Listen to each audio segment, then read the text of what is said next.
Hey folks, I'm Tom Vasel and welcome to Best of Publishers. Today we're taking a look at Avalon Hill, but Avalon Hill can be split into two distinct different companies. So while I could be talking about Avalon Hill, the original one, I'm not. I'm actually talking about the Avalon Hill that was bought by Hasbro. And so this is bought by Hasbro Avalon Hill because they really are two distinct things. The original Avalon Hill is known for classics like Merchants of Venus and many war games. And I might do a list of them later on, although I might not do it as much justice because I haven't played as many of those as I can, but I have played most of the new ones. The company came out and people were like, oh man, Hasbro took over Avalon Hill, they're going to ruin it, and they did it. They put out some bad games, but they put out some really great games that some of them have gone on to be really classics in the genre.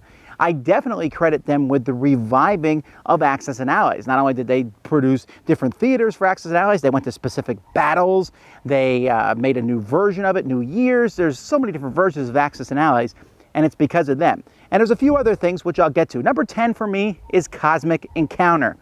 What, you say, Vasel? Cosmic Encounter is your favorite game. Well, it is, but I have to put this one as number 10 because while this was a really cool version, there was the little plastic ships that you had a hard time fitting into the thing. They fell all over the place, but they looked really cool. It was really neat. There wasn't enough aliens. Cosmic Encounter depends on diversity and variety for it to go well. 20 aliens is not enough, and they never came out with the promised expansion. However, they did bring it back into the limelight. Up to this point, it was done only by, the last set had been done by Mayfair. In the 90s and the 2000s, we have the Avalon Hill version, which they kept it going till Fantasy Flight made the definitive version several years later. Number 9 is Axis and Allies Pacific. Now, like I said, they made many versions of Axis and Allies. The first one I played was Axis and Allies Europe, which was cool, big giant land battles. Axis and Allies Pacific was a super unique game. It took the Axis and Allies battle system, but on turn 1, Japan can just wreak havoc. It's to show the surprise attacks. So really the Japanese player, if you're playing this game with someone, they need to sit down and kind of look at the board for 30 minutes before you even start the game. What are you going to do? Because their first turn is that important. After that, the United States player gets stronger and stronger and stronger. The Japanese player just needs to hold on for a certain amount of time. That's all they need to do to win the game. But it's very unique, and it's my favorite of the Axis and Allies style games. Number 8 is not one of my favorite games, but it's so important, and that is Battle Cry. Battle Cry is a game set in Civil War in which you have different battles of the Civil War, and you're using what we call now the Commands and Colors system. This is important because after Battle Cry came Memoir 44, came Commands and Colors Ancients, came Napoleonic. You know, there's just so many games that are based on this, and Memoir 44 is extremely popular, but it all started here. Richard Borg made Battle Line, and some people still really like it. Had a few minor problems, but it is a really good game with plastic miniatures and took these really complicated, you know, these war games of the past, Avalon Hill, and really condensed it down, and it was a lot of fun. Number 7, I'm sorry, is Risk 2210. Where am I getting Robo Rally from? Anyway, that's number 6. But number 7 is Risk 2210. Now, Risk, they kind of revitalized that too. Risk had been the same for year after year. They had made a castle Risk, which wasn't different. Risk 2210 said, hey, we're not going to let you colonize the Earth, but there's also the moon, which can be colonized, and there's also nuclear bombs, and it only lasts for 5 turns. And, now I have never, ever, honestly, played a game of this where someone did not get mad. And I find that very unfortunate, because the game's fun. But yes, people will get mad because you will blow them up. In fact, I beat someone one time on the first turn. So it's still Risk in a lot of different ways, but great miniatures. It was a definite improvement upon the system. Number 6, I already said, was Robo Rally. Now, Robo Rally is not the definitive version with the new Avalon Hill, Hasbro. The first version was made by Wizards of the Coast. This version came out later on. It's not as good quality, but they slowly made it better. In fact, the new Hasbro version of it has even better rules and yet worse components. It seems like the better they make the rule set, the worse the components are. But still, the whole thing works together really well. That is Robo Rally. Number 5 is Betrayal at House on the Hill. Now, Betrayal at the House on the Hill is a game that's riddled with problems. There's an FAQ is required for the game. The game has people constantly looking in the rule book, but when the game works, it's amazing. It's all about theme. Betrayal at the House on the Hill is every B horror movie ever in one box. You and a party of people are going through a house and you're finding talking dolls and whispering walls and melting hands and all sorts of weird things, right? And it's very atmospheric, and you go through, and eventually at some point by random draw, the haunt is triggered, and one of you is going to become a bad guy, a traitor. You don't know who it is, playing against everybody else. And the game is very, very, there's 50 different haunts that can happen. Some of them work really well, some of them don't. But when they work well, it's a great story. And, they came out with an expansion which just had pretty much the same problems. But a lot of people still really like this game because it's so thematic inside. Number 4 is Acquire.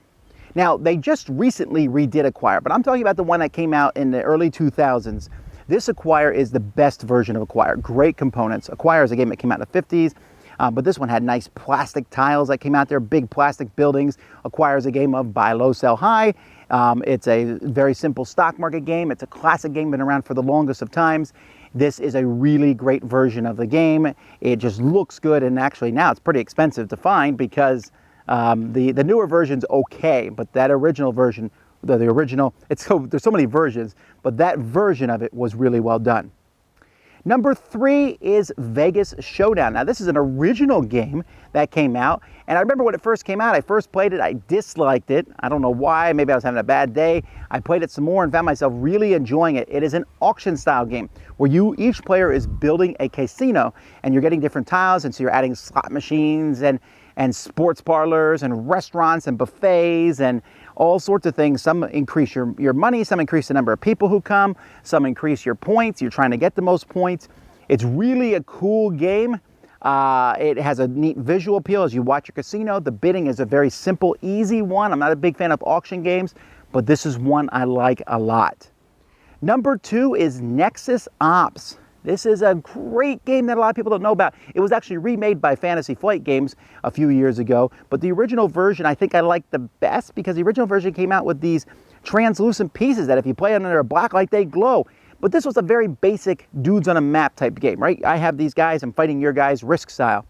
Combat, though, was really cool. Each person, you had different units, big giant dragon-like pieces to little like rock golem crystal pieces, and each rolled differently on a chart, but it was all very simple combat, and the game really encouraged fighting. You got points every time you beat someone in a battle as the attacker. So you couldn't just sit there and turtle, you had to get out and fight. You had different missions, you got them. It was a very quick style game. Really enjoy it. Nexus Ops. And number 1, this is the one everyone wants and no one can get because it's out of print and will never come back in print. That is Star Wars Queen's Gambit. Probably it's not going to come back in print because of licensing issues. But this took Star Wars Episode 1, which of course it's cool to hate on that movie now, but whether you hate that movie or not, this game brought that movie to life in a really fun way. There's the Battle of the Gungans versus the Droid Army. There is Obi-Wan and Qui-Gon versus Darth Maul. There's Anakin flying his ship into, trying to stop the droids. And then there's tons of droids fighting palace guards in the palace on Naboo. Wow, the whole thing comes together. It's plastic, it's 3D, it's huge, it's glorious, and it's actually really fun. You're playing cards similar to the commands and color system used in Battlecry. You're setting up your cards, playing them. You have to decide which battles to concentrate.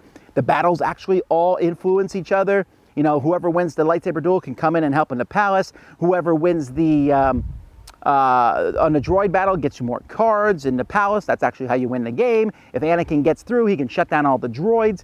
The whole thing comes together in a glorious thing that it's going to be hard to find, although the Risk Star Wars game that came out in 2015 has some very similar aspects to it, so you can go hunt that one down if you'd like to see it. These are my favorite games. I really liked the new Avalon Hill. They've seemed to really be slacking on their component quality in the past few years, but they had a glorious decade in the first 2000 to 2010 probably. So anyway, those are my favorite games. This has been Best of Publishers with Tom Vasel, Avalon Hill. Thanks so much for watching the Dice Tower videos. Find more great videos and reviews as well as our top-rated audio podcast at Dicetower.com. You can also find other great shows at Dicetowernetwork.com. I'm Eric Summerer, and you've been watching The Dice Tower. The Dice Tower is sponsored by Cool Stuff Inc., where you can find great games for great prices. Cool stuff in stock. Check them out at CoolStuffInc.com.